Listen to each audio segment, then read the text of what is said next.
I didn't even really feel that comfortable shaking someone's hand until I was 19 years old. When I overcame that, I knew anything was possible. No way, no, I'm not, no. And what's the reason you cry? There's gotta be suffering. No way, no, I'm not, no, no. And what's the reason you cry? No way, no, I'm not, no. Give on the one every time. No way, no, I'm not, no, no. And what's the reason you cry? No way, no, I'm not, no. There's gotta be suffering. My name is Zach Klein. I'm a hip-hop recording artist and audio producer out of the San Francisco Bay Area, and I go by Proph3cY. California, gotta credit my brothers.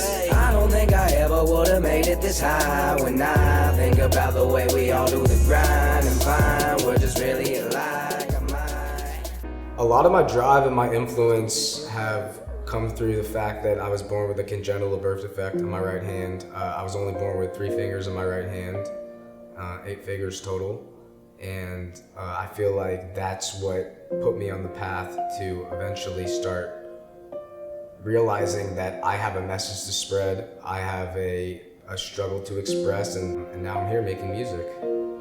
On the day Zachary was born, I remember being a little bit dizzy and out of it, and Zachary was already taken out, and they were examining him. And when I looked closer, I saw that his little hand had 2 fingers fused together, and he had 2 fingers fused together and a thumb, and he was missing 2 fingers.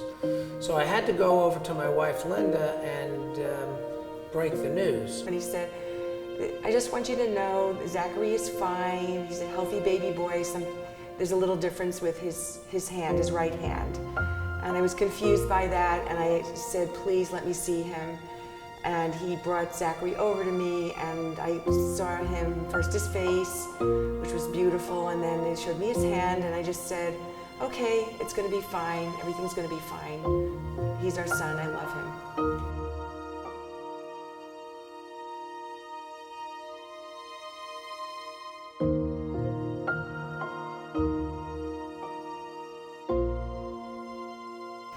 Zachary had 3 surgeries. The first surgery was when he was only 7 months old, and that surgery was to correct the syndactyly, which was the fused fingers. At age 3, we had another challenge because Zachary, even though we successfully separated the fingers, did not have movement in the middle finger.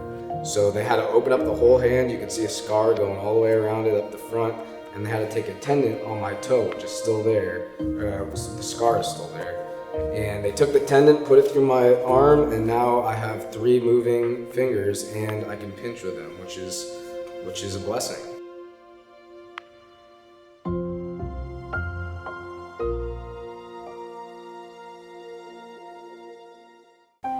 Zachary was a very happy child. He had a lot of friends. He was self-confident.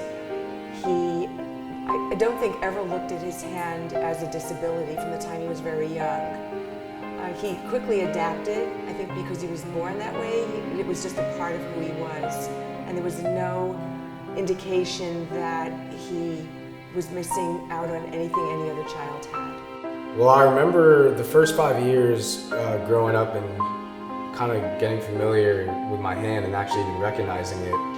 And then people started asking me questions, and then I started to look around and I saw, wow, this is like a one of a kind thing. Like, not many people will have this kind of thing. It's different.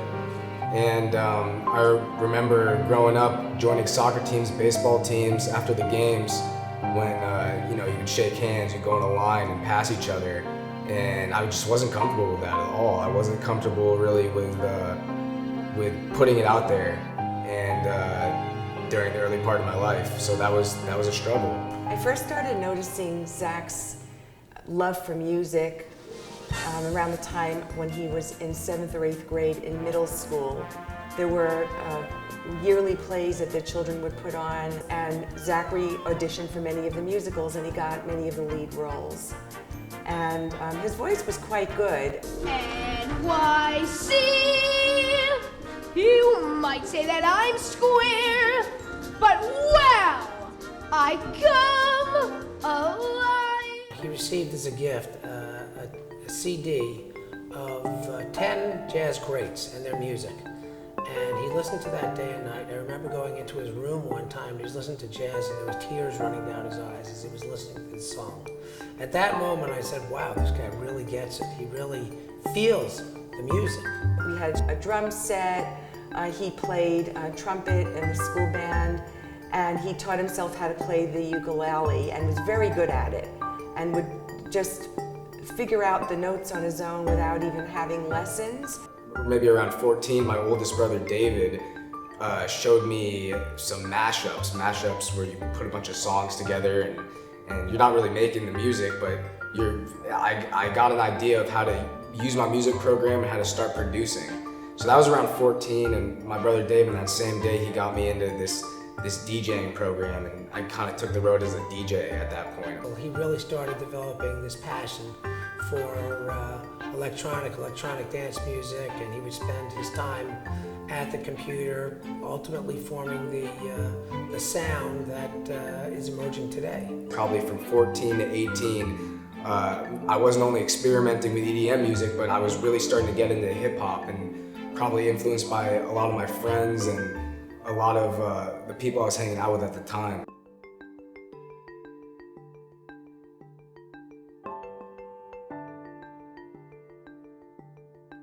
Well, pretty much the first day of college alone, I knew, like, okay, I got my mic here, it's time to start figuring out how I'm gonna start recording, getting better.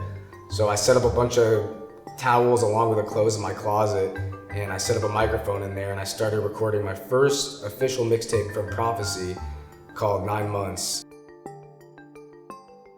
And then sophomore year, I started performing live for the first time, and that's when I really started to get comfortable being on stage in front of people. I was almost a little worried about that at one point.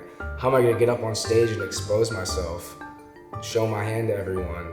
And that was actually, believe it or not, hard at the time to even think about getting up on stage and doing that. But then when I did it the first time, it was all pure being in the moment, loving the energy, and it felt so good when I got off that stage. Hands in my pockets, self-conscious, felt dust in an unused condom. Can I beat these demons, obnoxious to the ground, to the brains ain't got it. Take bomb on the bomb and around when I hold back, I'll hold it back's my time for the minute hands with the talent. The way Proph3cY, the name came about was my friend Chris actually kind of helped me collab on it a little bit. And the moment I heard it, I was like, wow, it has so many different levels of meaning to it, especially if you take that E and switch it over to a 3. And that's going to represent my hand. And that started to work into how a prophecy is a message, or I'm a prophet. And I was born with this to deliver a message. It is so deep to realize love, joy, excitement, enthusiasm are inner experiences.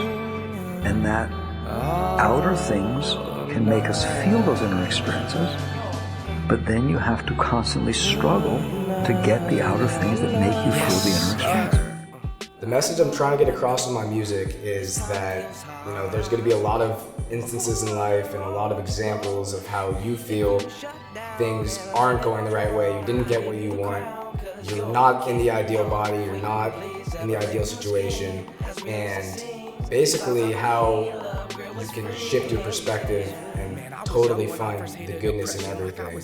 It's really a mosaic, a picture, a sound picture of Zachary's life. And I feel like he's communicating to me. And I can hear what he's saying, and I can also feel his joys, his sorrows, his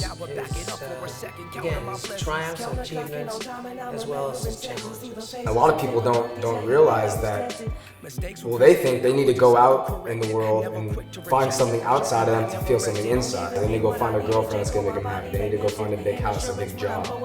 And I became spiritual because I've always internally known that that's not what makes me happy. And I started working that into my music because I think other people in this modern society aren't really able to see it, and I want to show them. My hope for myself and my hope for the world is that everyone begins to get on the same wavelength. I think people need to start learning to understand each other a little more than understanding the material things in front of them, or the foggy mirrors that block everything that we should really see in each other. And I think overall my message, my prophecy is implying that, and is trying to pull this out of people if they get past the melodies and the quick rapping and actually tune in for a second, hear what I'm actually saying. I'm trying to give something real to everyone. But follow stories inside your brains like a read along. Cough 'em up with you breathing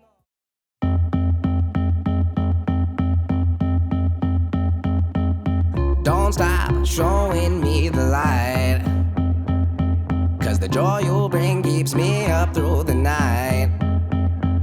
They asking, what do you mean to me? Oh, what do you mean to me? Oh, music is everything. This music means everything.